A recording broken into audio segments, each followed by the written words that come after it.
नमस्कार, मैं हूं पल्लवी झा। आप देख रहे हैं संजीवनी, एक ऐसा शो जहां हर रोज होती है आपकी सेहत की बात।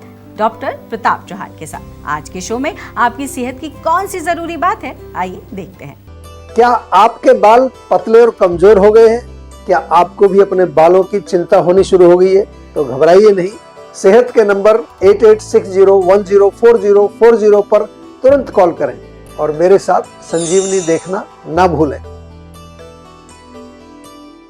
संजीवनी के सभी दर्शक सेहत का नंबर नोट कर लें, जो है 8860104040। डॉक्टर चौहान, बहुत बहुत स्वागत है आपका। शुक्रिया जी। और आज जो विषय है डॉक्टर चौहान, वो है थिनिंग ऑफ हेयर, यानी जो पतले बाल हो रहे हैं या झड़ भी बहुत ज्यादा है लोगों के, वॉल्यूम काफी कम हुआ है लोगों का। और खासकर यही समझना चाहूंगी कि आखिर हो क्यों रहा है, क्योंकि कुछ लोग कहते हैं कि कोविड के बाद से ये समस्या काफी बढ़ी है। तो थिनिंग ऑफ हेयर का बड़ा कारण क्या, और कोविड के बाद जो हुआ, क्या उसका कनेक्शन सही है? जी देखिए, बहुत अच्छा विषय आप हर बार लेकर आते हैं और बहुत ही रेलेवेंट मैं इसलिए कहूँगा क्योंकि बहुत सारे पेशेंट हमारे पास भी ये समस्या लेके आते हैं। बालों का पतला होना, जिसको थिनिंग ऑफ हेयर हम आजकल कहते हैं, आजकल एक आम समस्या हो चुकी है बिल्कुल। और जैसा आपने कहा, डेफिनेटली कोविड के बाद तो बहुत सारे लोग इस रोग से पीड़ित हैं। बहुत तेज़ी से उन्होंने देखा कि उनके बालों में बदलाव हुआ। तो ये हमें समझना है डिटेल में। तो पहले समझ लेते हैं कि क्या इसका रूट कॉज हो सकता है। थिनिंग ऑफ हेयर में जो सबसे इम्पॉर्टेंट कारण जो मैं मानता हूँ वो है मानसिक तनाव। इसलिए कोविड से इसका कनेक्शन बनता है। बहुत सारे लोगों को बहुत स्ट्रेस हुआ था। फिजिकल स्ट्रेस भी कारण है, लेकिन मानसिक स्ट्रेस बहुत बड़ा कारण है, क्योंकि मानसिक तनाव जो है वो हमारे बालों की ग्रोथ साइकिल को डिस्टर्ब करता है। दूसरा कारण है हार्मोनल इम्बैलेंस। खासतौर से महिलाओं में, यंग लड़कियों में देख रहा हूँ PCOS, PCOD, थायराइड की प्रॉब्लम्स, मेनोपॉज की प्रॉब्लम्स, या जो मेल्स में भी सेक्स हार्मोन्स का इम्बैलेंस होना, ये भी बालों को पतला करता है। तीसरा है पोषण की कमी। डेफिनेटली थिनिंग ऑफ हेयर जो है उसके और भी बहुत सारे अन्य कारण हो सकते हैं। जैसे कि पोषण की बात की तो आयरन डेफिशिएंसी एक कारण है, vitamin D, vitamin B12, protein की कमी, इससे भी बाल हमारे कमज़ोर होते हैं, पतले होते हैं। इसके अलावा जेनेटिक भी है, ये भी समझ लेना, हेरिडिटरी भी इसको मैंने देखा है। लेकिन साथ में भोजन का कनेक्शन भी है। जंक फूड यदि आप खाते हैं, प्रोसेस्ड फूड का सेवन करते हैं, अल्कोहल बहुत सेवन करते हैं, टबैको का सेवन करते हैं, चाय कॉफ़ी पीते हैं, या फिर बालों में केमिकल बहुत लगा रहे हैं आजकल लोग, पता नहीं क्या क्या, कई तरह के शैम्पू, जेल्स, हाइलाइटिंग, दुनिया भर के प्रोडक्ट आ गए कि भाई बाल आपके सुंदर हो जाएंगे। वो आपके बालों को ख़राब करते हैं। और अंदर जो केमिकल मेडिसिन खा रहे हैं लोग, वो भी बहुत मात्रा बढ़ गई। लोग हर चीज़ के लिए गोली है, कोलेस्ट्रॉल की गोली, ब्लड प्रेशर की गोली, कोई किसी की गोली। तो आपने देखा होगा इवन जैसे कीमोथेरेपी वगैरह होते हैं, उसमें तो बाल सारे ही गायब हो जाते हैं। तो आयुर्वेद के अनुसार अगर हम बात करें, हम तो आयुर्वेद का एक शो आपको लेके आते हैं, लेकिन आपको एक पूरा नज़रिया देते हैं। उसमें पित्त दोष का प्रकोप ये बहुत बड़ा कारण है। हमारे बालों की जड़ में जब हेयर फॉलिकल्स जो होते हैं, वहाँ अधिक पित्त जब जम जाता है, तो उससे बालों की जड़ें हमारी कमज़ोर होती हैं। उससे बाल गिरना या बाल पतला होना या बाल सफ़ेद होना भी शुरू हो जाता है। आजकल अगर आप देखें तो अधिकतर युवावस्था में लोग पित्त दोष को बढ़ाने वाले ही मुख्य कारण, वो जो उनके खान पान, लाइफस्टाइल, वही है। अलग अलग एज में कारण अलग अलग भी हो सकते हैं। हेयर फॉल के रीजन अलग होते हैं। ओल्ड एज में वात भी कारण बनता है।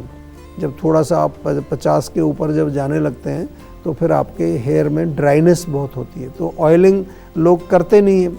तो इसलिए मैं थोड़ा विस्तार से आपको और डिटेल में इस शो में समझाऊंगा।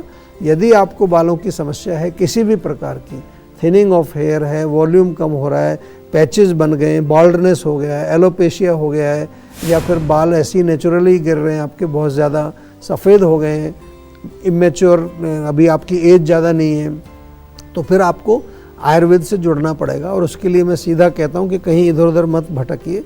आयुर्वेद मतलब जीवा में एक बार आप कनेक्ट कर लीजिए। सेहत का नंबर आपके स्क्रीन पर मौजूद है। हमारे यहाँ बहुत अच्छे प्रोडक्ट्स भी हैं और एक प्रॉपर जो है एक आपसे कंसल्टेशन करके आपके लिए पर्सनलाइज्ड मेडिसिन बना करके दी जाती है। बहुत अच्छे रिजल्ट्स। यहाँ आपसे ये भी समझना चाहूंगी कि बाल अगर पतले हो रहे हैं तो क्या दोबारा ये गुंजाइश है कि बाल फिर से घने और सुंदर हो सके?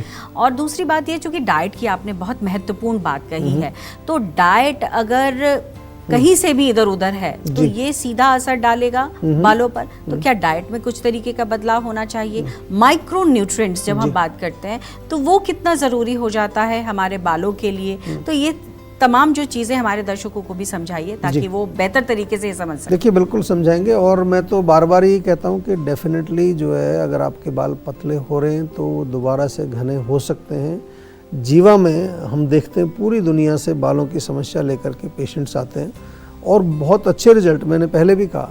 लेकिन डेफिनेटली मेडिसिन और ट्रीटमेंट के साथ साथ ही, बहुत इंपॉर्टेंट प्रश्न आपने पूछा है, उसमें डाइट भी फॉलो करनी आवश्यक है, जो कि आजकल नहीं करते लोग। पित्त दोष को कम करने वाली डाइट लेनी चाहिए। गर्म तासीर वाले भोजन, तीखा मिर्च मसालेदार भोजन बालों के लिए बिल्कुल अच्छा नहीं है। क्या खाना है आपको? हरी सब्जियां, पालक बहुत अच्छा है, गाजर बहुत अच्छी, चुकंदर, घर का बना फ्रेश पनीर, काले चने, मूंग का स्प्राउट, सोयाबीन्स, और इसके साथ साथ नट्स यानी कि बादाम, अखरोट का सेवन आपको करना चाहिए, क्योंकि इसमें सब माइक्रो न्यूट्रिएंट्स आपको मिल जाएंगे। और इसके अलावा जो है, जो बार बार हम कहते हैं कि थोड़ा डिटेल में जाने के लिए आयुर्वेद से जुड़ जाइए। सेहत का नंबर जो आपको हम बार बार बताते हैं उस पर कॉल करिए। जीवा के जो एक्सपर्ट डॉक्टर्स हैं वो पर्सनलाइज्ड सॉल्यूशन आपको देते हैं। पित्तवर्धक भोजन, चाय, कॉफ़ी, नॉनवेज, एसिडिक, तीखा, प्रॉपर, ये सब ये नहीं खाना है। लाइफस्टाइल में ध्यान रखना है, बहुत बिल्कुल रेगुलर लाइफस्टाइल होना चाहिए। रेगुलर ऑयलिंग, कम से कम सप्ताह में 2 बार तिल का तेल या सरसों का तेल, नारियल का तेल या जीवा का भृंगराज तेल बहुत अच्छा है, आंवला तेल बहुत अच्छा है। हमारा एक हेयर टॉनिक आता है। यदि आपको डैंड्रफ है तो नारियल तेल में थोड़ा नींबू का रस मिला के वो लगाइए, या जीवा का नीम शैम्पू आप प्रयोग करिए। आप दही से भी बालों को धोकर देखिए, बहुत फ़ायदा मिलेगा आपको। मेथी रात को भिगो के उसका पेस्ट बना के उससे बालों को धो सकते हैं। मुल्तानी मिट्टी का प्रयोग कर सकते हैं।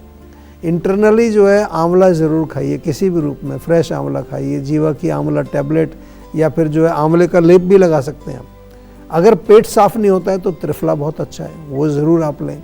और हल्का सुपाच्य पौष्टिक भोजन, ये तो बार बार मैं कहता हूँ, ये इसलिए कह रहा हूँ कि आजकल आपको बहुत कुछ मिल जाएगा। जो लोग आपको हेयर सॉल्यूशन दे रहे हैं, आयुर्वेद का नाम वो ले रहे हैं कि आयुर्वेदिक सॉल्यूशन है, लेकिन फिर कह रहा हूँ कि अगर आप प्रॉपर डाइट फॉलो नहीं करेंगे, केवल उस एक कैप्सूल को खा रहे हैं या कोई लगाने वाली चीज़, तो उससे बात नहीं बनती है। मैं अपना एक्सपीरियंस आपके साथ शेयर करता हूँ, क्योंकि मैं खुद एक चिकित्सक हूँ। बिल्कुल। तो इसी बीच हमारे साथ एक कॉलर भी जुड़ गए हैं, सनी है अजमेर राजस्थान से। सनी, बहुत बहुत स्वागत है, सवाल करिए।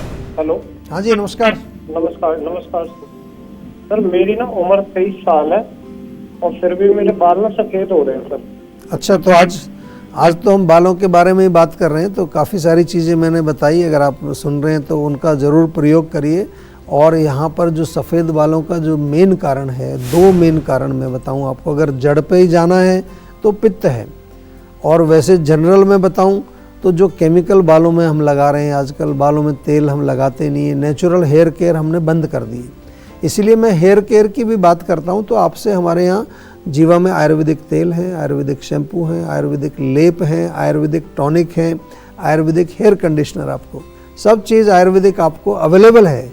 केवल जीवा का जो ऑनलाइन स्टोर है वहाँ जा कर के आप मंगाइए, अमेज़ॉन पर चले जाइए, कितने दुनिया भर की जो हमारी जो आजकल साइट्स हैं जहाँ पर आपको प्रोडक्ट मिलते हैं, सब जगह हमारे प्रोडक्ट्स अवेलेबल हैं, उनका प्रयोग करिए। लेकिन निवेदन यही है कि 23 साल की उम्र में बाल सफ़ेद तो नहीं होने चाहिए। कहीं ना कहीं आप बहुत कुछ खान पान में भी गड़बड़ कर रहे हैं, उसका भी ध्यान आपको अवश्य रखना पड़ेगा, क्योंकि मेडिसिन का भी हम बात करते हैं, साथ में डाइट की पर भी हम उतना इम्पोर्टेंस देते हैं, क्योंकि diet is also medicine, food is also medicine. तो चलिए आप जानते हैं आज का जीवा मंत्र। डॉक्टर चौहान, आजकल सोशल मीडिया का ज़माना है और ऐसे में बहुत आए हम देखते हैं कि ऐड आते हैं स्वास्थ्य से जुड़े।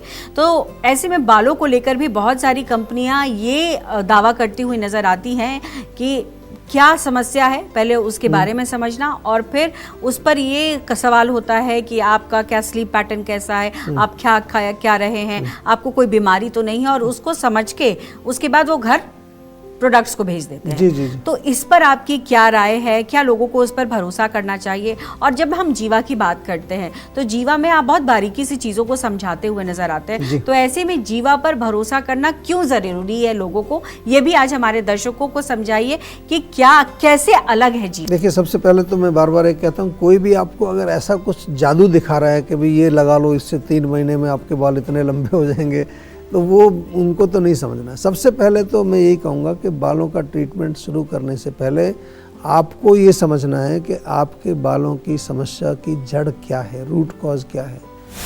आयुर्वेदिक भाषा में अगर हम कहें तो रोगी की प्रकृति, उसकी आयु, वो कहाँ का रहने वाला है, उसका जेनेटिक सेटअप क्या है, फैमिली हिस्ट्री क्या है, फूड हैबिट्स कैसी हैं उसकी, यही नहीं उसका मनोबल कैसा है, मानसिक शक्ति, उसका शारीरिक बल कैसा है, ये सब कुछ जान करके, ये तो कुछ चीज़ें बताई, हमारे यहाँ तो पूरा प्रोटोकॉल है, फिर जो है चिकित्सा निर्धारित की जाती है। दूसरा जो है चिकित्सा के नाम पर अगर केवल आपको कोई दो कैप्सूल दे दिए या कोई बालों में लगाने के लिए कुछ तेल दे दिया तो उससे बात नहीं बनेगी। मोस्टली लोग समझते ये हैं कि हेयर फॉल केवल जो है एक्सटर्नल लगाने के ऑयल शैम्पू से ठीक हो जाएगा, इसलिए ऑयल्स की तो बहुत ऐड आ रही है आजकल सोशल मीडिया पर कि ये तेल लगा लो, ये सब कुछ ठीक हो जाएगा, लेकिन ऐसा नहीं होता है। आप करके देख लीजिए, अगर आपको पैसा खर्च करना है, वेस्ट करना है तो करके देख लीजिए। हम तो आपको विरोध नहीं करते, रोकते नहीं है। जीवा में तो हम क्या करते हैं, जो आपने कहा कि जीवा में क्यों भरोसा करें, सबसे पहले चाहे आप कुछ भी कहें, आप कहेंगे जी मुझे एक तेल खरीदना, नहीं, पहले कंसल्टेशन करनी है, उसके बाद जो है रूट कॉज एनालिसिस हम करते हैं, उसके अनुसार पर्सनलाइज मेडिसिन बनाते हैं जिसमें तेल भी होता है, टॉनिक्स भी होते हैं, उसमें हेयर लेप भी होता है, उसमें इंटरनल मेडिसिन्स भी होती हैं, साथ में आपको पर्सनलाइज डाइट, न्यूट्रिशन भी बताया जाता है, लाइफस्टाइल कैसा होना चाहिए वो भी बताया जाता है, स्ट्रेस को कैसे मैनेज करना है, इमोशनल के आपकी जो कोई प्रॉब्लम्स हैं उसको कैसे मैनेज करना है, तो पूरा 360 डिग्री सॉल्यूशन है। इसलिए आपको विश्वास जीवा में ज़्यादा होता है। माइंड वेलबींग कोचेज हैं, न्यूट्रिशनिस्ट हैं, योगाचारी हैं, वो सब जुड़ते हैं आपके साथ, और यही कारण है कि आज जीवा में लाखों लोग पूरे विश्व से अपने आयुर्वेद के इलाज के लिए आते हैं। और जीवा का डेटाबेस, अगर मैं बालों की बात कर रहे हैं, क्योंकि हम पिछले 3 वर्ष का आपको हेयर फॉल की समस्या का अगर डेटाबेस बताऊं तो लगभग 20,000 से ज़्यादा लोग हमारे यहाँ इलाज करवाया उन्होंने, और इसमें मैंने देखा कि 47% युवा वर्ग के, यानी कि बिलो 30 ईयर, ये बड़े चिंता का विषय है। तो आप अंदाज़ा लगा सकते हैं कि हेयर फॉल की समस्या केवल मध्य वर्ग के या बुजुर्गों के ही नहीं है, आज ये युवाओं की बहुत बड़ी समस्या बन चुकी है। लेकिन आपको ये जान करके खुशी होगी कि जीवा में हेयर फॉल का जो बहुत ही अच्छा रिजल्ट है, युवाओं में तो 80% लोगों को हमने देखा कि उनको रिलीफ डेफिनेटली मिलता है। जो थोड़े से एल्डरली हैं उनमें 70% जो है रिजल्ट मिलता है। तो आयुर्वेद अपनाओ, अपने हेयर फॉल का इलाज अपनी सुंदरता को बढ़ाने के लिए बहुत इम्पॉर्टेंट है, क्योंकि here is the sign of beauty. तो जीवा में चिकित्सा जो है पर्सनलाइज्ड होती है, each person has different reason of hair fall.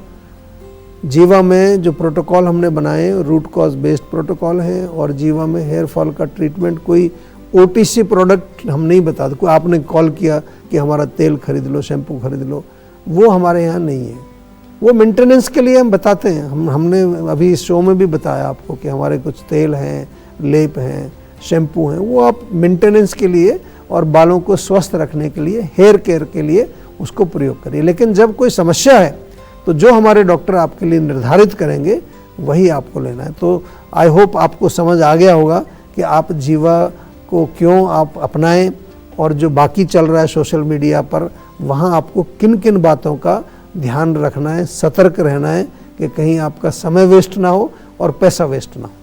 बिल्कुल, टेंशन लेने से सेहत नहीं बनेगी। सेहत बनानी है तो सेहत का नंबर मिलाएं, जो है 8860104040, और डॉक्टर चौहान की टीम के डॉक्टर से बात करके गुड हेल्थ पाएं। क्या शुगर क्रेविंग ज्यादा होना चिंता की बात है? शुगर क्रेविंग होती है तो क्या करें? आप देख रहे हैं संजीवनी, सेहत की बात डॉक्टर प्रताप चौहान के साथ। हमारे सेहत के नंबर की लाइन 8860104040 खुली है। आप इस नंबर पर कॉल करें और अपनी सेहत की बात करें। चलिए, अब वक्त है सेहत की संजीवनी का। डॉक्टर चौहान, एक सवाल ये है कि बहुत सारे लोगों को शुगर क्रेविंग होती है, जी। तो ये साइन क्या है? क्या इसको चिंतित होना चाहिए किसी भी व्यक्ति को? और अगर शुगर क्रेविंग हो रही है तो क्या करें और क्या ना करें? जी, ये बहुत अच्छा प्रश्न आपका है। चिंता की बात तो डेफिनेटली है। यदि शुगर क्रेविंग यानी कि मीठा खाने की बहुत तीव्र इच्छा आपको होती है, उसको क्रेविंग बोलते हैं, तो ये क्या कारण हो सकते हैं ये समझना जरूरी है। सबसे बड़ा कारण जो हमने देखा है अपनी प्रैक्टिस में, वो है आजकल जो देख रहे हैं इमोशनल स्ट्रेस, मेंटल स्ट्रेस। जब भी बहुत तनाव होता है तो कुछ मीठा खाने की इच्छा होती है उसमें। तो दूसरा जो है, अगर शुगर लेवल आपके बॉडी में इम्बैलेंस होते रहते हैं ऊपर नीचे, ये भी एक कारण। नींद की कमी बहुत बड़ा कारण है। डिहाइड्रेशन यानी कि पानी की कमी होना, हार्मोनल इम्बैलेंस और शरीर में कुछ पोषक तत्वों की कमी के कारण भी कई बार शुगर खाने की इच्छा होती है। रिफाइंड शुगर नहीं खाना है, या रिफाइंड शुगर से बनी हुई कोई चीज़ मत खाइए। आप केला खा लीजिए, खजूर खा लीजिए, या फिर किशमिश खा लीजिए, गुड़ खा सकते हैं, या सीजनल फ्रूट्स जो भी मिलते हैं। गुड़ चना बहुत अच्छा है, मखाना और गुड़ भी खा सकते हैं। यानी कि ऐसी चीज़ें जो रिफाइंड शुगर से नहीं बनी है, उनका सेवन करेंगे तो आपको नुकसान नहीं होगा, और आपकी जो इच्छा है शुगर खाने की, मीठा खाने की, वो भी संतुष्ट हो जाएगी। चलिए, बहुत बहुत धन्यवाद डॉक्टर चौहान आपका। आज भी आपने बहुत ही बारीकी से हमारे दर्शकों को ज्ञान दिया है, और मुझे लगता है ये ज्ञान उनके स्वास्थ्य के लिए बहुत लाभकारी होगा। Thank you very much.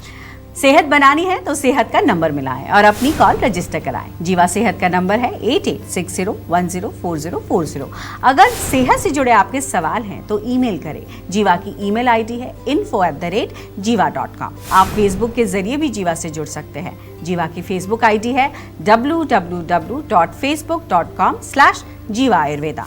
और यूट्यूब पर जीवा शोज देखना बिल्कुल ना भूलें, और आज ही जीवा का यूट्यूब चैनल सब्सक्राइब करें, जो है www.youtube.com/जीवा आयुर्वेदा। सेहतमंद रहने के लिए आयुर्वेद से जुड़ना, अच्छा खाना, अच्छा सोचना और हर रोज संजीवनी देखना बेहद जरूरी है। कल फिर होगी सेहत की बात डॉक्टर प्रताप चौहान के साथ। तब तक के लिए नमस्कार।